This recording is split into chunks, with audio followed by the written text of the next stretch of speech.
Bismillahirrahmanirrahim. Assalamualaikum warahmatullahi wabarakatuh. Alhamdulillah, salatu wassalamu ala rasulillah. Kita bertemu kembali. Ada banyak pertanyaan daripada netizen dan para pemirsa, para muhibbin channel ini. Ustaz, kenapa kok antum tidak masuk kepada kelompok-kelompok semacam salafi atau kelompok-kelompok harokah yang lain, atau yang mendekati atau mirip-mirip dengan apa yang antum lakukan dulu? Kok antum malah bersimpati dengan kelompok-kelompok aswaja, kelompok Ahlussunnah wal Jamaah, amalan-amalan yang dilakukan oleh banyak orang-orang Nahdiyin? Pertanyaan ini sangat menarik dan saya akan mencoba menjawabnya satu persatu. Alasannya yang pertama adalah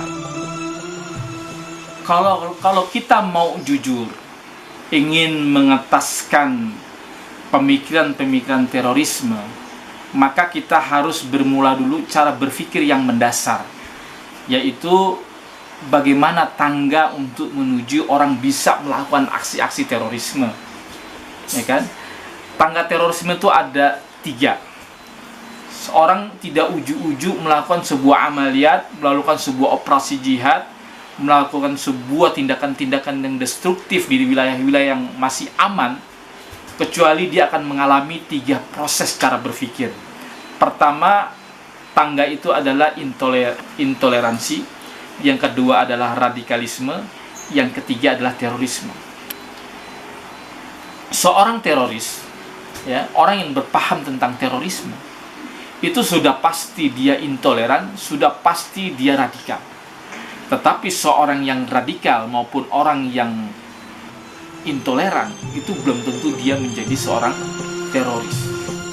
Yang saya khawatirkan adalah ketika orang di dalam proses pengajarannya, dalam proses taklim wal muta'alim, dalam proses belajar, dia selalu mempunyai sifat-sifat intoleransi, adamul tasamu, ya, menghilangkan sifat-sifat tasamu, ya, dalam banyak perkara. Dia dikhawatirkan lalu dia menaikkan bendera loyalitas dan anti loyalitas, atau yang biasa kita sebut sebagai wala wal bara. Yang ditakutkan adalah nanti dia akan naik tingkat menjadi radikalis. Orang yang radikalis dan intoleran masih aman, karena belum tentu mereka akan mempunyai atau berpikir untuk berbuat destruktif, menghancurkan, yang kemudian dia melanggar hukum. Di sini dia masih aman. Tetapi ditakutkan mereka akan menaiki tangga yang lebih besar, yang lebih tinggi lagi, yaitu aksi terorisme. Maka saya mengajak kepada para teman-teman, para muhibbin, para netizen, ya, hilangkan dulu sifat-sifat intoleransi Anda, hilangkan dulu sifat-sifat radikalisme Anda, ingin memenangkan pendapatnya, lalu menafikan pendapat-pendapat orang lain. Karena ditakutkan, ya, Anda akan, kalau tidak terkontrol, Anda akan masuk kepada tahapan yang sangat berbahaya, yaitu terorisme. Jikalau kita mau melihat bagaimana gerakan Najd atau gerakan dakwah Najd yang dibangun oleh Muhammad bin Abdul Wahhab di abad awal ke-18 sampai berdirinya negara Mamlakatus Saudiyah Al-Arabiyah di akhir-akhir abad ke-20, maka kita banyak menyaksikan banyak akwal dan fatwa-fatwa yang menurut saya sangat berbahaya.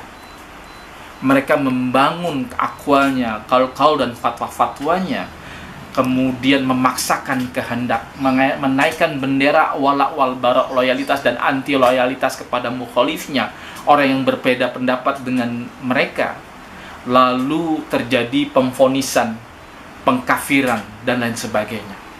Makanya kemudian kata ulama Syekh Abu Hasan Al-Katani, beliau mengatakan walaka an tata'ajaba ka'anna najdin lam yuqatilu kufarun asliyin abadan, bahwa tentu akan mengagetkan bahwa bagi kalian bahwasanya gerakan Najd itu tidak pernah berperang dengan orang kafir asli.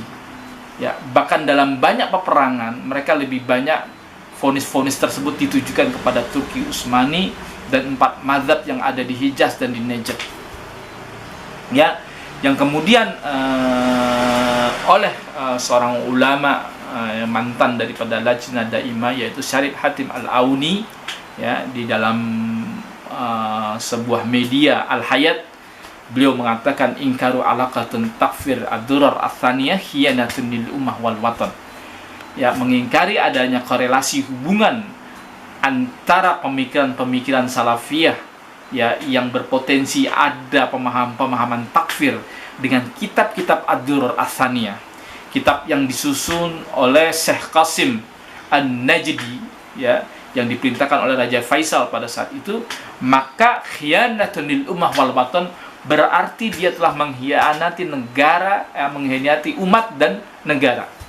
Kenapa hari ini banyak, ya, orang yang pengusung dakwah tauhid atau orang-orang yang gandrung dengan dakwah salafiyah, yang mana mereka mengagumi sosok seperti Muhammad bin Abdul Wahab, lalu mereka menafikan kesalahan-kesalahannya yang pernah mereka perbuat, tidak mengakui bahwa mereka ada ketergelinciran.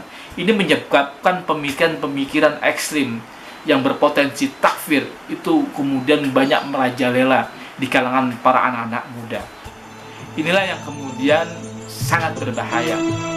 Dan ciri-ciri mereka sebagaimana yang disebutkan oleh Syarif Hatim Al-Auni, ya, dalam tulisannya adalah wa alamatun haula'i annahum yukariruna ibaratun. Ciri-ciri mereka adalah selalu mengulang-ulang ungkapan la nukaffiru illa man kafarahullahu wa rasuluh. Tidaklah kami mengkafirkan kecuali apa yang dikafirkan oleh Allah dan Rasulnya. Haitsu ja'alu anfusahum tahlituhumun natikur rasmiyya bismillahi wa rasulih. Ya kan? Mereka di mana mereka menjadikan diri mereka sebagai juru bicara, ya, seakan-akan juru bicara resmi atas nama Allah dan Rasulnya, ya kan? Nah, orang-orang tersebut, ya, ciri-cirinya adalah kata Syarif Hatim munafikun yumarisut taqiyah wa yatanziru fursatun anna yakunu da'isyan. Ya, orang-orang munafik yang melakukan takiyah, ya, kayak orang-orang munafik, ya, menutupi fakta sesungguhnya dan menunggu-nunggu waktu, ya, bisa jadi dia akan jadi Daesh, ya, maksudnya menjadi orang-orang yang berpikir ISIS. Karena jikalau kita lihat siapakah pengusung dakwah Najd yang paling orisinil hari ini, mau tidak mau saya katakan sebagai mantan orang yang pernah berkecimpung dalam dunia jihad dan terorisme, kita banyak mengambil akwal dan fatwa-fatwa daripada ISIS itu sendiri. Dan kemudian beliau pun mengkritik Syarif Hatim Al-Auni yang ulama-ulama yang senantiasa menutupi fakta tersebut.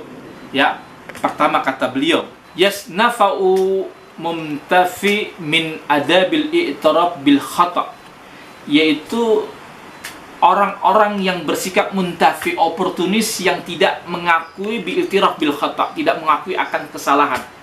Artinya adalah idza la yuzalu yuridu za'amat diniyah, ya kan? Orang yang selalu ingin menjadi tokoh keagamaan, ya, dengan apa? Ala hisabil khirabil ummah wa safaqud dima abnaiha, yaitu orang yang ingin menghancurkan umat dengan menumpahkan darah para pemudanya, ya, mencerai-beraikan barisannya serta menghancurkan bangunan pondasinya. Ya, ini orang-orang yang berusaha menutupi daripada kesalahan-kesalahan Najd, ya kan?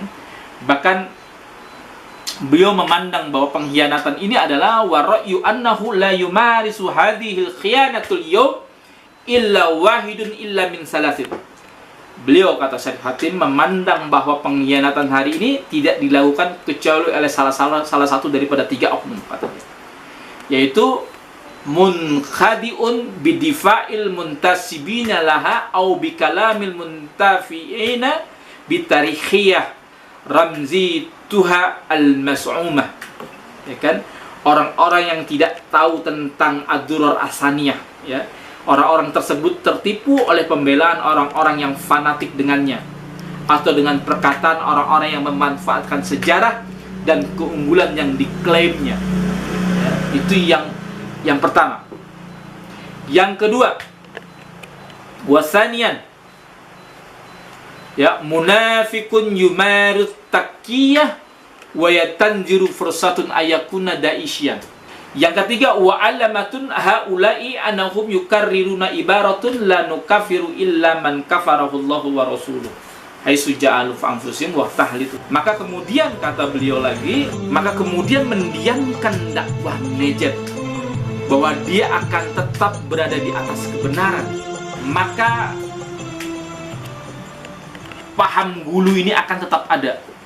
Beliau mengatakan, li'anna hadzal inkaru huwa ma yabqa hadzal fikr hayyan bainana muhaddidan lana fi kulli lahzah. Ya. Karena pengingkaran atau bantahan ini menjadikan pemikiran ekstrem ini akan tetap hidup di tengah-tengah kita dan akan senantiasa mengancam kita di setiap saat. Inilah dampaknya jikalau kita tidak mengakui secara jujur adanya ketergelinciran tersebut, yang menyebabkan para pemuda hari ini tidak mempunyai filter, tidak mempunyai saringan bagaimana mencegah daripada pemikiran-pemikiran yang destruktif seperti ini. Ini beberapa alasan saya ingin tuntas, saya ingin sembuh dari pemikiran-pemikiran yang kemudian berawal dari intoleransi, tidak menghormati pendapat-pendapat orang lain, lalu berpikir secara radikal, lalu berpikir secara destruktif. Nauzubillah min dzalik. Semoga ini bisa memberikan pelajaran bagi kita semua. Wassalamualaikum warahmatullahi wabarakatuh.